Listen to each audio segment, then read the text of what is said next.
do điện thoại bị rơi mà mất, chứ còn nếu mà mình thay thì mình cho bảo YouTube chứ, mình bảo mấy thằng kia cho YouTube rồi, bán lại. có cái kênh YouTube rồi cho luôn rồi. Nào. Thế rồi nào xuống video, Nó xuống đây, một đồng xuống đây, số bên nào phía đây, học bắt chớ, rùa tới một tí này, cho một cái chia set chia, nó rẻ rẻ này, khó sẽ thấu. Mấy các bạn nha, xong mới mời, nha, tầm một tê, tầm một tê chia, nó là set chia, set một tê chia, nó mà nhờ, nó rẻ rẻ, bột lẩu á, kho thử bột lẩu. mình sẽ nọn nọn hết nào.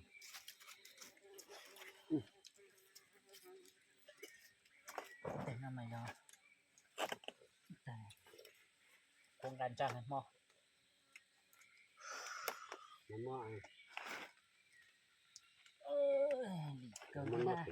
Nó thế ta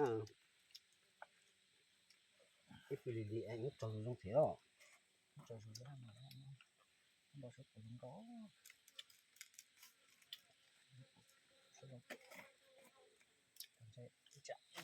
Ô thì thằng này người ta muốn nhặt cái câu à? Người ta nhặt cái câu. Còn à? Đấy. nhau ta. Nó cái nữa. Mình tự nhiên đây hả? Gỗ chè nó chỉ lùi thôi. Rồi ít con trang tổng gì này. Săn ra. Gan nè. Săn ra hả?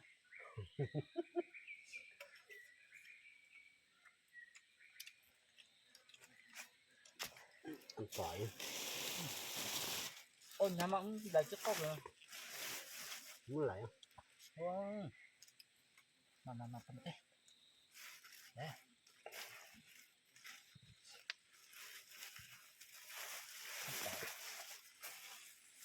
Cái trong một cái kia.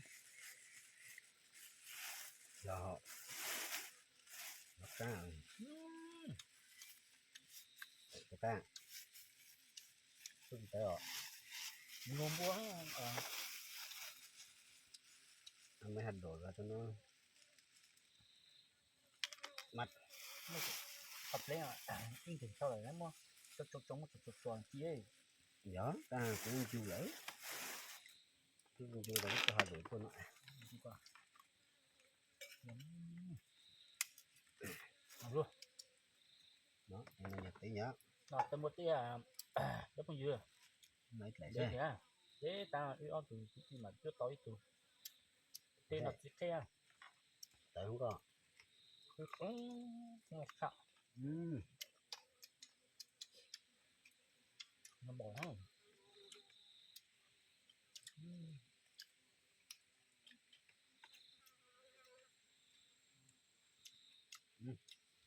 Có dùng để ăn không?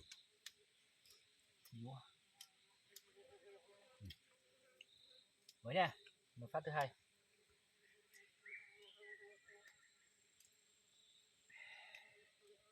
À dạ. Ngon đấy. Có tên trà. Có tên trà. Nói nó chỉ trà.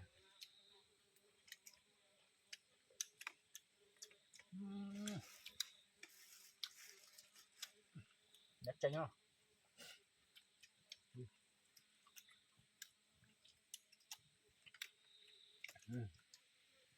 Rồi. Ok mà mua hạt dừa mua đất chanh tại vì những tiền bạc chỉ xa nộp. Nhưng mà sẽ đến ba chỉ luôn nó ta. Chế chỉ cho nó mà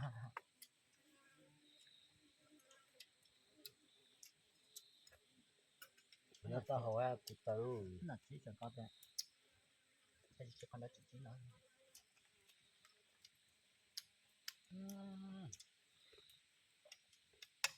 Một tí ta tỏ tròn nhỏ. Ta tỏ tròn nhỏ sử dụng nào thì nó cứ kia. Cái cũng mỏ nó đọc được một rồi ha thì thọ thì to sang nhóa thì to tới phần đó tôi sao bị bỏ nhỏ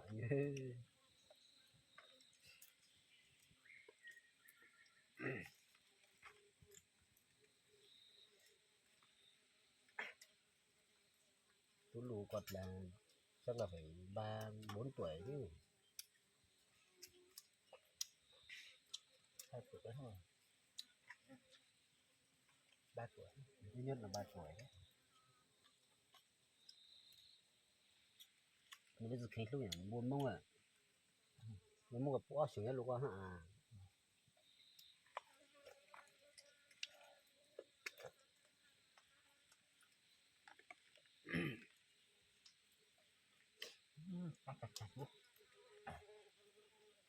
cắt thì kia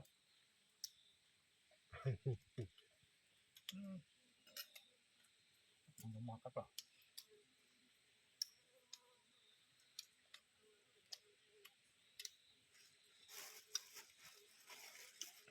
Như ba chỉ này nãy em nữa không.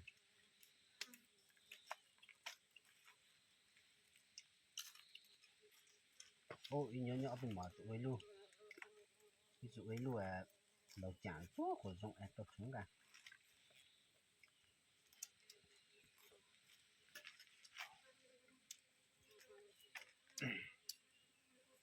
Như ba chỉ không có chanh ấy đúng chanh.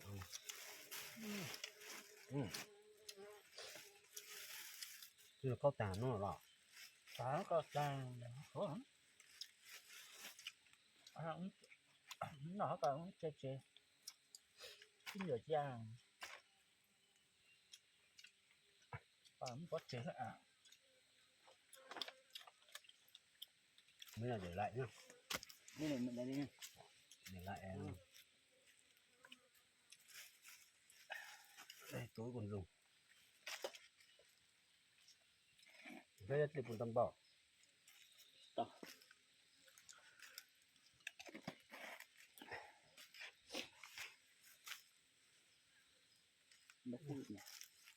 cái giấy ăn về đây xem nào.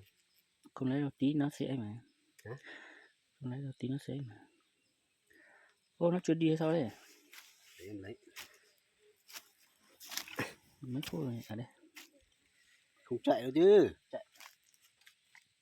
chạy thì nó phải có thời gian ở đây chứ.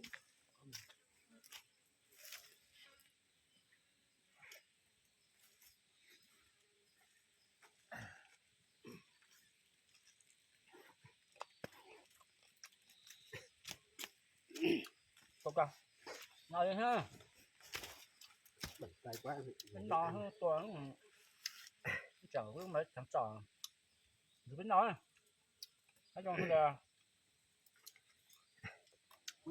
lúc tỏ xào của lúc xào tỏ là sẽ